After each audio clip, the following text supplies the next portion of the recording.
Malaysia telah mencatatkan sejarah hitam yang berlaku pada 13 Mei 1969 di mana mencatatkan satu titik hitam yang tidak dapat dilupakan oleh setiap rakyat di negara ini. Pertumpahan darah dan kacau bilau yang dahsyat yang berlaku pada 13 Mei 1969 itu hampir menghancurkan negara. Apakah punca yang menyebabkan titik hitam ini berlaku? Kejadian tersebut berlaku berpunca daripada tuduhan yang dilemparkan oleh Tunku Abdul Rahman yang menyalahkan komunis dan anasir-anasir kongsi gelap yang lain yang dipercayai sebagai punca peristiwa itu berlaku. Walau bagaimanapun, Tun Dr. Ismail, Menteri Dalam Negeri ketika itu mengatakan bahawa demokrasi telah mati di negara ini. Demokrasi mati di tangan parti-parti politik pembangkang yang telah mendorongkan meletusnya keganasan ini. Bagi membantu Perdana Menteri ketika itu mengawal situasi, Majlis Gerakan Negara Mageran ditubuhkan yang kini lebih dikenali sebagai Majlis Keselamatan Negara. Laporan Mageran berpendapat bahawa peristiwa ini terjadi akibat peranan yang dimainkan oleh Parti Komunis Malaya dan kongsi-kongsi gelap Cina di samping beberapa faktor yang lain.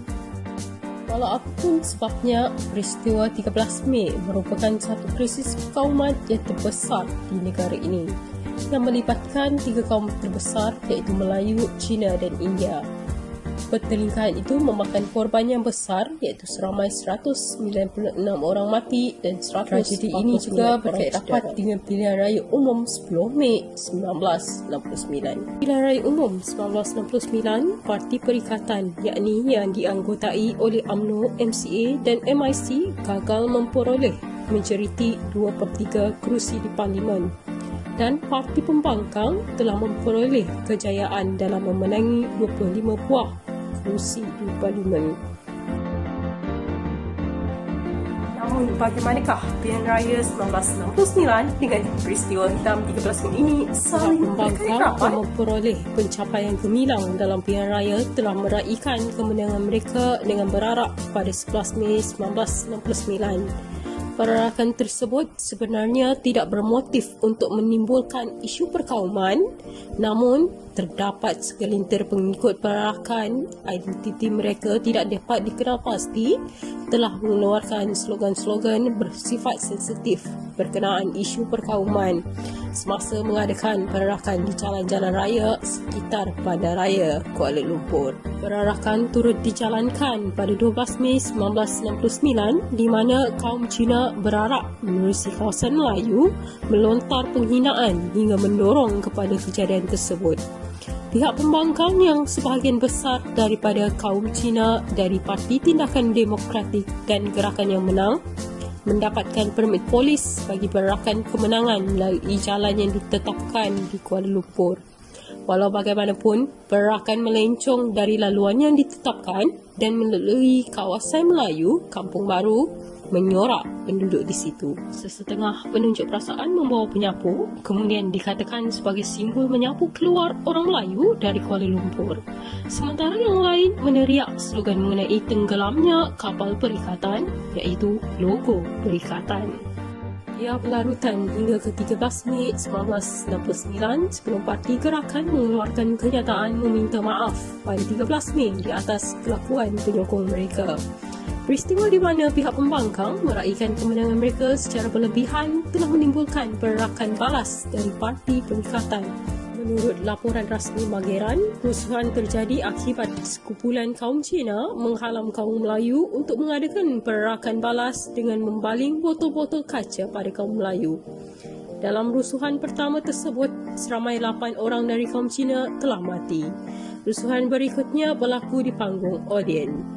Peristiwa di panggung Odien boleh dikatakan sebagai satu perbuatan yang berlebihan, di mana layar pawagam memainkan beberapa iklan dalam bahasa Cina yang mengarahkan penonton Cina untuk keluar dari pawagam dan tidak difahami oleh penonton Melayu ketika itu. Seterus itu, kaum Cina menyerbu pawagam tersebut dan menyerang serta membunuh tanpa belas kasihan. Akibat dari kejadian tersebut, pada 16 Mei, negara telah diisytiharkan darurat oleh Yang di-Pertuan Agong dan Perlembagaan Persekutuan Malaysia digantung. Malaysia ketika itu di bawah kawalan undang-undang tentera, berkaitan itu Parlimen juga turut digantung. Apakah persepsi yang timbul dalam kalangan orang Melayu terhadap kaum Cina? Persepsi yang timbul dalam kalangan orang Melayu adalah kaum Cina yang dilihat sebagai tidak mengenang budi dengan taraf kerakyatan yang diberikan pada mereka pasca kemerdekaan. Persepsi negatif masyarakat Melayu terhadap kaum Cina juga berlaku kerana kaum Cina merupakan majoriti menganggotai pasukan bintang 3 yang ingin menjadikan negara ini sebagai negara komunis berpaksikan negara komunis China.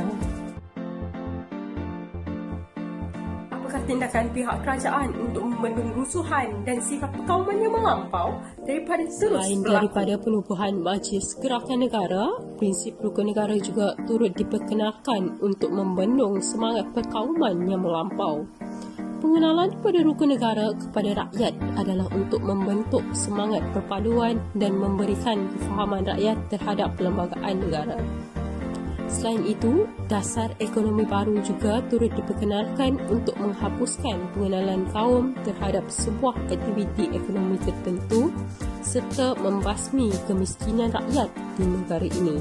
Samping itu, kewujudan parti baru yakni Barisan Nasional bersifat sebagai sebuah kerajaan perpaduan.